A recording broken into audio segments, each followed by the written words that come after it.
Until approximately the late 1960s, there seemed to be a certain amount of certitude, at least in the Western Hemisphere, about life and its many varied manifestations, including art and architecture. By the end of 1960s, in spite of the Cold War, there was still no doubt about the worldview that had taken roots as accepted conventional wisdom. That worldview went something like this. Humankind has reached a point of its ideological evolution with the liberal democratic form of social political organization, which is bound to encompass the whole entire human race, bringing to an end all major conflicts between nation states. This view of the world had the feel of being in a state of completeness, though not necessarily always stable or in repose. In other words, a dynamic equilibrium. Great architecture was produced after the Second World War until 1970s by architects who had internalized this worldview, and it's reflected clearly in their formal choices. I refer to Solomon Guggenheim Museum by Frank Lloyd Wright, Farnsworth House by Mies van der Rohe, and the Lever House by SOM, to name only the most iconic amongst them. Even though they consciously rejected the classical notion of completeness in the terms of symmetry and equilibrium, their formal choices hint at a shared belief, an unspoken agreement, as it were, about the implied truth of this worldview. They seem to have internalized. This reminds me of an anecdote. When Le Corbusier was asked why the facade of the mill owners building in Ahmedabad was not symmetrical and the ramp and the stair in front are not in the center of the facade, Corbusier is said to have replied, and I quote, "We do not live in the Renaissance," unquote. Le Corbusier was referring to that shared belief, a shared worldview, which most people, at least in the Western world, identified with in the first half of the 20th century, and which was radically different from Renaissance. We call it modernity, and our faith and certainty about its institutions and the ideas it represented is what distinguished from all other eras. The difference between Renaissance and modernity in architecture lies in the intangible relationship between parts of a building and what is accepted as appropriate by society and within the culture in which the work is offered. Le Corbusier's facade, built in 1954, was accepted by the same amount of enthusiasm as was Alberti's Basilica of St. Andrea in Mantua in the 15th century. Both are rooted in the time and the place of their making. In other words, they both are in order and embody the shared belief, ideas, and the institutions of the respective time. I have referred to the term view of the world or worldview a number of times here, and I think it needs to be elaborated. I have here a diagram that may illustrate the point. It shows a strong horizontal line, I call it datum, and which represents a civilization. The several vertical lines stretching upwards are the tangible manifestations of that civilization. Below the datum are the intangible senses that every civilization arrives at through an implicit and unspoken agreement, a shared set of beliefs and values which characterize and differentiate one civilization from another. These are: one, sense of man, that is, how does the civilization view human race? Two, sense of nature, and how is the objective world around us is perceived and understood? Three, sense of the relationship between man and nature. The sense of man and nature, which deals with the relationship between humans and the external environment. And lastly, the sense of relationship between man and man, that is social, economic, and political organization. Everything that humans do in any civilization, from religion to politics and everything in between, can be found to have its roots in these senses. But this diagram suggests a stable society when all aspects of life are in harmony with each other. Renaissance was one of such period when either the monarchy or the church was the central repository of those shared values and formed the central axis of life. Architecture reflected that and symbolized this by using the central axis and symmetry as the main organizing principle.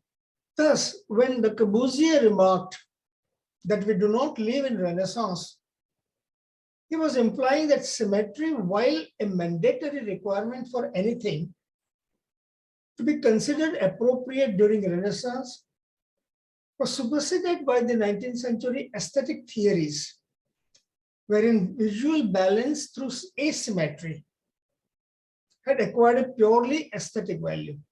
This means that artists and architects during both Renaissance and the 20th century had internalized and through their work expressed different views of the world, respective to each of these epochs, and which encompassed not only the physical, natural universe, but also the world of human societies and their institutions.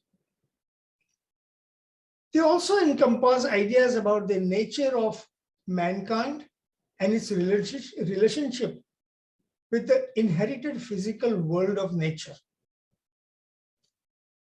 Such a worldview can also be referred to as the sense of order. It provides the people a sense of what is an appropriate action in any given situation. In other words, that which makes sense. Thus, Corbu's facade would not have made any sense in the Renaissance. Let us take another but very different example. In the previous session, I introduced you to Frank Furness, the 19th century American architect. These are some of the buildings of Frank Furness.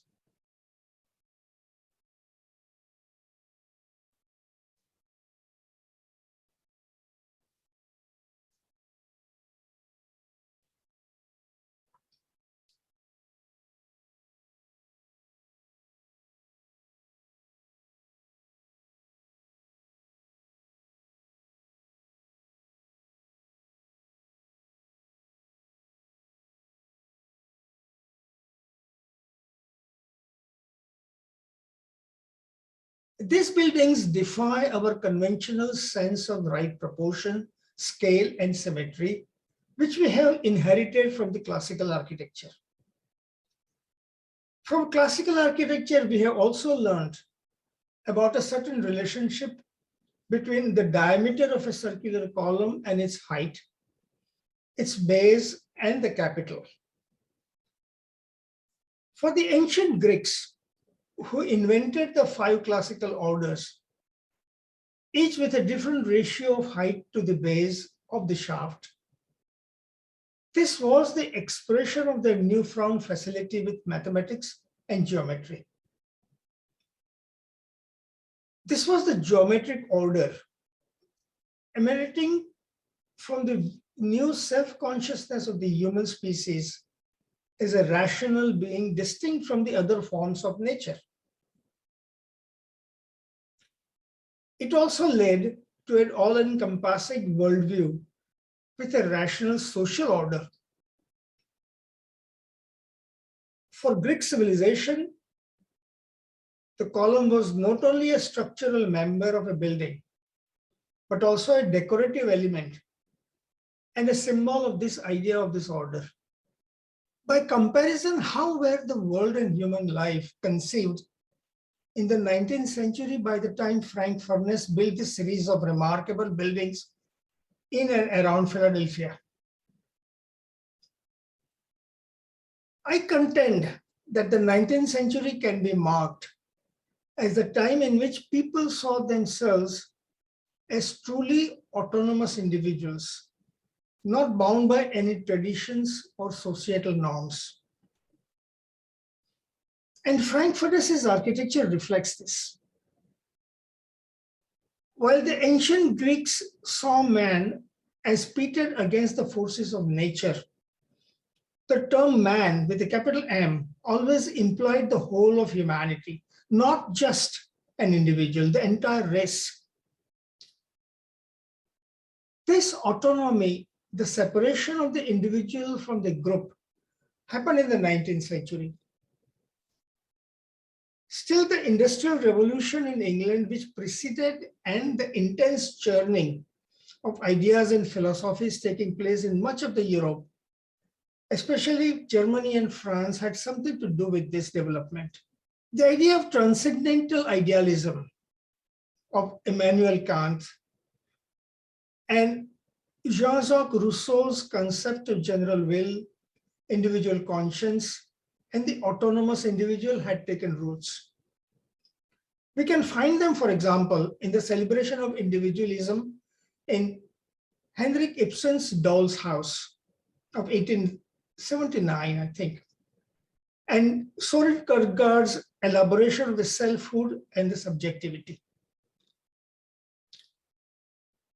If all the above mentioned intellectual energies were focused on understanding the humankind, its mind and psyche, the publication in 1859 of Charles Darwin's On the Origin of Species, arguably one of the most transformational events, fused the world of man and that of nature.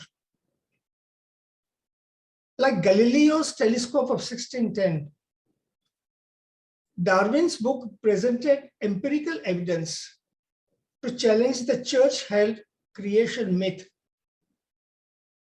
that species were unchanging part of divinely ordained hierarchy, and that humans were unique and unrelated to other animals. It introduced the scientific theory that life evolves over the course of generations through a process of natural selection. It presented a body of evidence that the diversity of life arose by common descent through a branching pattern of evolution. But more importantly, by placing humans on the same biological plane as that of all other species, Darwin also introduced the views simultaneously being expressed by his contemporary thinkers that it is the human will, reason, and the capacity to take initiative that still distinguish humans not only from other species, but also from each other. Each individual specimen of the human species is distinctly different from others. In fact, the term individualism and its associate term nonconformity dates back to the 19th century. Individualism is rooted in the notion of the sovereignty of the individual and was embedded in the very Declaration of Independence of America. This document makes the rights and the potential of the individual as the core of American values. Thomas Jefferson, one of the authors of this document, was greatly influenced by John Locke. Locke maintained that a person's uniqueness is defined by his or her own mind's capacity to comprehend the vision of the world through senses. And a century later, by the time Frank Furness, many Americans were demonstrably radical in their commitment to individualism.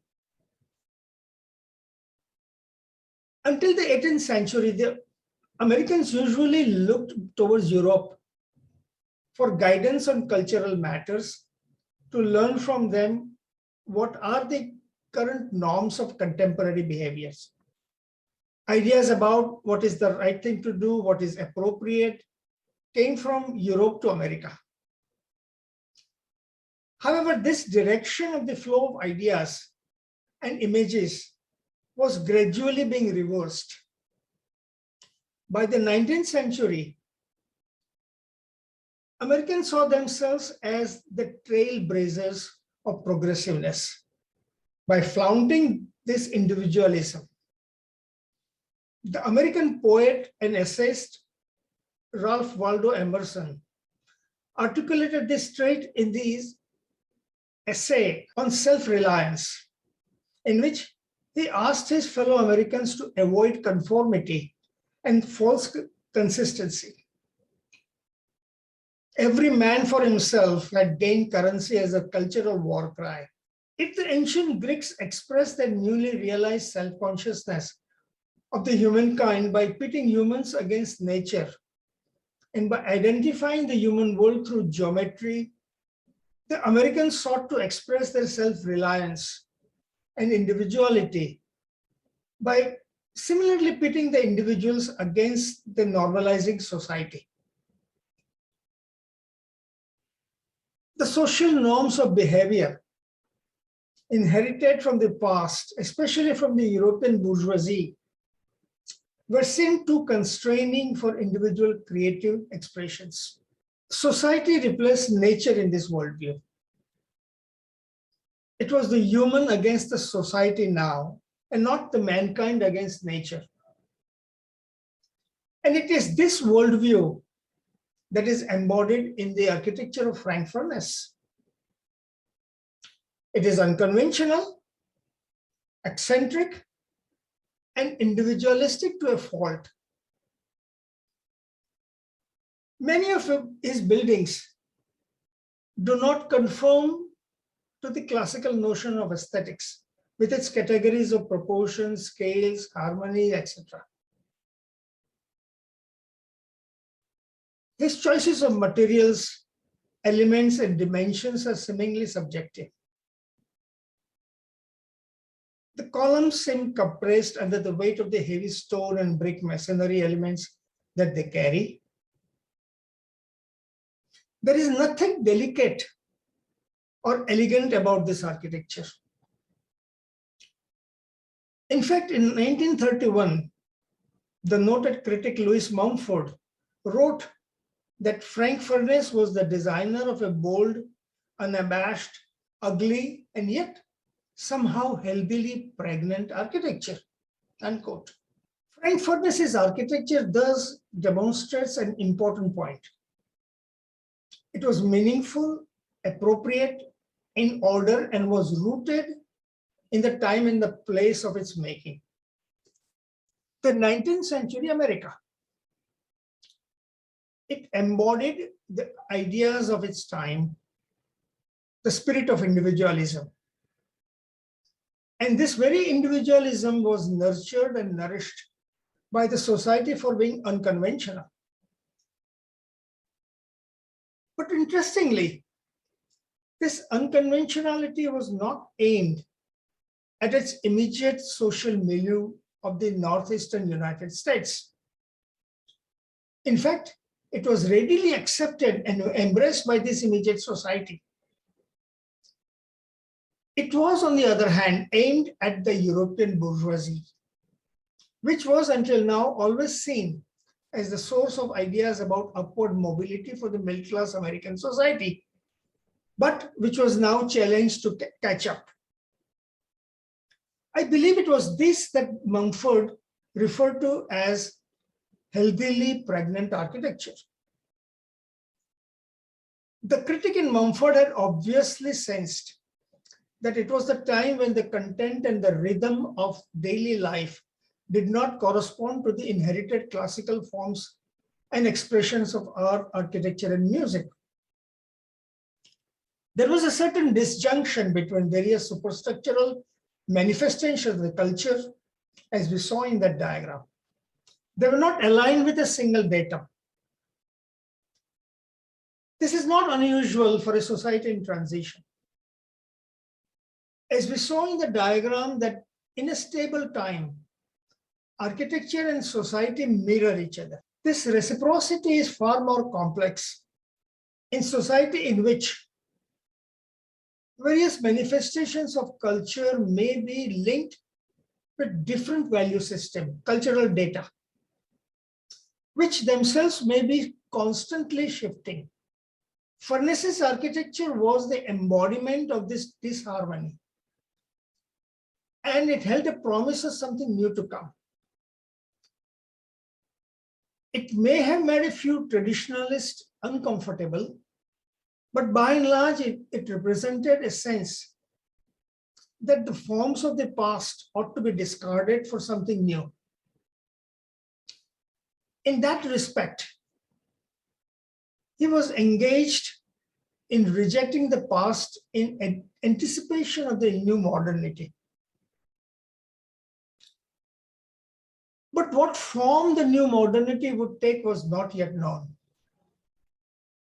Furness's architecture in this respect is not dissimilar to our present-day so-called postmodern movement. It declares that the movement modern is past, over and done with. But the new is not yet articulated to have a name of its own. Thus, what follows the modern movement can only be called postmodern. Furness's architecture rejected the past and paved the way for the new, which was not yet articulated. That was the modern movement. I place the true birth of modern movement not only in architecture, but also in all walks of life, in the city of Vienna at the turn of the century. The Wiener Modern movement, also known as the Vienna secessionist movement, between 1890 and 1918, was propelled by the growing awareness among a remarkably creative group of great minds that the then prevailing forms of expression in art, architecture, music, etc., and also urbanism, which was still directed by the classical academic traditions, no longer corresponding with the emerging patterns of social life and needed to change. Also, as in America, it was individualism which was seen as the key to unlock this change to modernity. However, if the American individualism was expressed by isolated individuals like Frank Furness, in Europe it happened through an unusual coming together of ideas and arts in Vienna, made possible by the simultaneous presence of several minds like Sigmund Freud in psychoanalysis, Ludwig Wittgenstein in philosophy, Gustav Mahler and Arnold Schoenberg in music, Egon Schiele and Gustav Klimt in painting, Otto Wagner, Joseph Hoffmann, and Adolf Loos in architecture, and many others. In fact, this intellectual hyperactivity was aimed at fulfilling the promises contained in the original idea of modernity. That is, rational organization of the day-to-day life of a society and its expression in visual arts, architecture, and music. In other words, its objective was not only to oppose and depart away from the prevailing social and cultural norms, but also to present an alternative through the medium of design, dance, and ideas about autonomous individual, with both internal, that is psychic, and external public realities. In fact, there is a particular location associated with this movement. Café Grünstadel in Vienna was where many of these great minds often got together and exchanged ideas. In 1941, the German social psychologist Erich Fromm linked individualism with the concept of freedom. He coined the term individuation to describe the rise of the autonomous individual. An individual's essence of self and its autonomy, Fromm argues, stems from a sense of freedom. The freedom which we refer to as an emancipation from social restrictions and custom is the negative freedom, freedom from. Striving for this freedom sets humans against society, as it is the social convention placed on individuals that are restrictive. But such freedom by itself can also lead to unconventionality without offering a credible alternative for a better society. I believe that that was the case with Frank Furness. This can be avoided only, according to Erich Fromm, when the freedom from, the negative freedom, is enjoined with an exercise of the positive freedom, that is freedom to do something or to take an initiative, when an individual also feels free to employ the totality of his or her creative being in a new initiative, an act of self-realization through art, architecture, literature, music, dance, design, etc. These acts point towards new ways to connect with the world and the fellow humans as they embody the spirit of new. The Vienna movement was able not only to free itself from the prevailing social norms and customs, but also offered credible new alternatives with which to build a new modern social order. The society in Vienna had so far structured itself on a strict separation between public and private life of an individual. A person's private thoughts and emotions were not for public expression. art was supposed to be the visual expression of this public order, with exact canons laid down about what was presentable in public. But Sigmund Freud's investigations had uncovered hidden structures of thoughts and emotions and brought them to the surface and placed private at par with the public. To give individual emotions a public dimension so far hidden behind the public order. Following this, artists such as Gustav Klimt in painting, Egon Schiele, also in painting, Greta Weisenthal in dance, and Arnold Schoenberg in music were able to push the limits of expression with bright color, free movement, and atonality. There are three significant points to note here.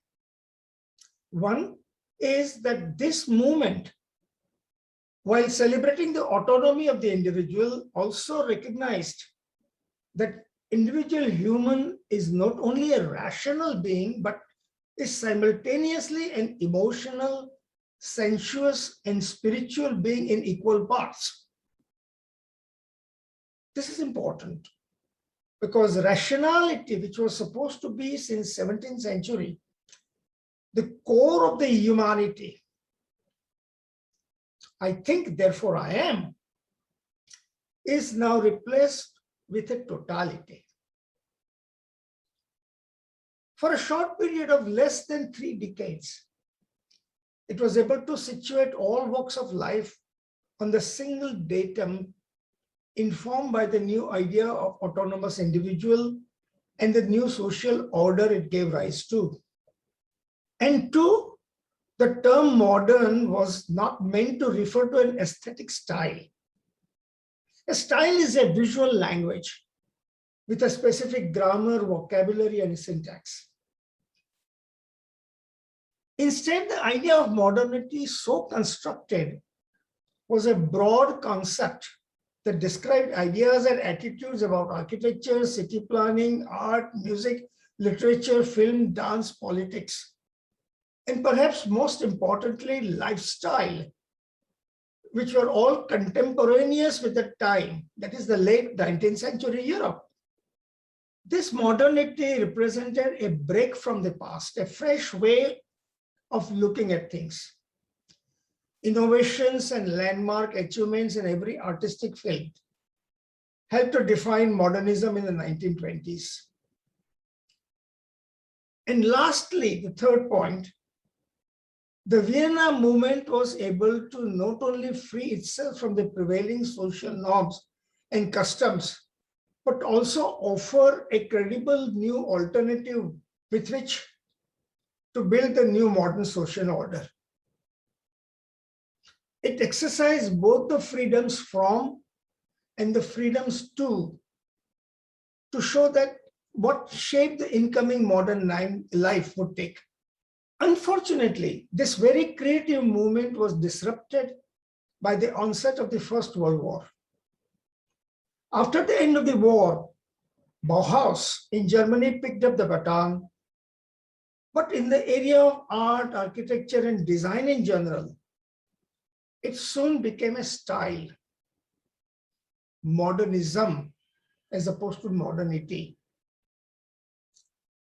Modernity is an idea encompassing a state of being, thinking, and doing things rationally.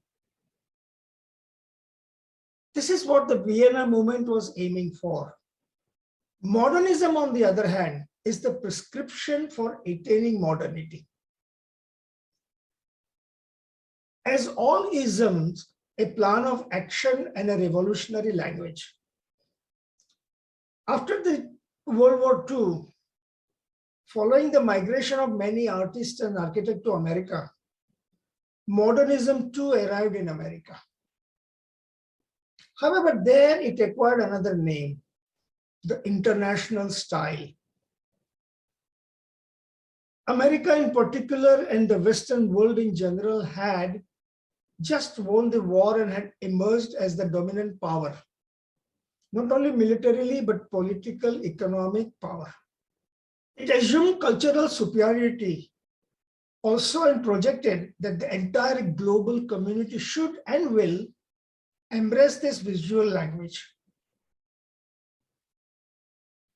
The Museum of Modern Art in New York mounted an extensive exhibition titled The International Style, Architecture since 1922. The date 1922 is significant. Remember, the Vienna movement lasted only for about 2 decades, from 1890 to 1918, was interrupted by the First World War. Thus, to call the beginning of the international style at 1922 ignores the Vienna movement completely. But such exclusion was inevitable. International style was fundamentally incompatible with the Vienna movement on one count: the respective sense of man, the humankind. The Vienna secessionist movement conceived the modern man not only as a rational being, but also one enriched by his cultural and civilizational memories, preserved, joyful in the sensuality, and with heightened spirituality. This predates the more recent and universalizing concept of modernity, which we now have accepted as a global standard. But such conception emanates from the universalism inherent in the Western culture's obsession with the essences. That which is a quality of everything and anything and everywhere, and thus makes a specific somewhere or some place irrelevant. International style, thus, can only be conceived by reducing the man to the only one human attribute, which is universal, and that is rationality. The language of the international style in visual arts then will have to be abstraction and machine aesthetics. Vienna had to be ignored. But we cannot overemphasize the point that this was a modernity founded on experience of the European society and not the global humanity, and was eminently appropriate for that society to have brought all aspects of life contemporaneous with the time. None of its practitioners ever claimed to have any universal or international validity. No architect throughout this period, neither Otto Wagner, Hoffmann, Gropius, Mies, nor Le Corbusier ever claimed their work as belonging to an international style. They were looking for a formal language that captures and embodies the human spirit of their time in the Western Hemisphere. The nomenclature, the international style, was given by an American historian, Henry Russell Hitchcock, and a young and ambitious American architect, Philip Johnson. Still, it did not happen in an instant. It has been in the making for 4 centuries since the invention of telescope by Galileo and the subsequent apprehension in Europe that reality, including human reality, is measurable, and anything that is not measurable is not real. Individuality, the autonomy and uniqueness of the human individual, will also now have to be stripped of anything that is not measurable and rational for it to be universal and international.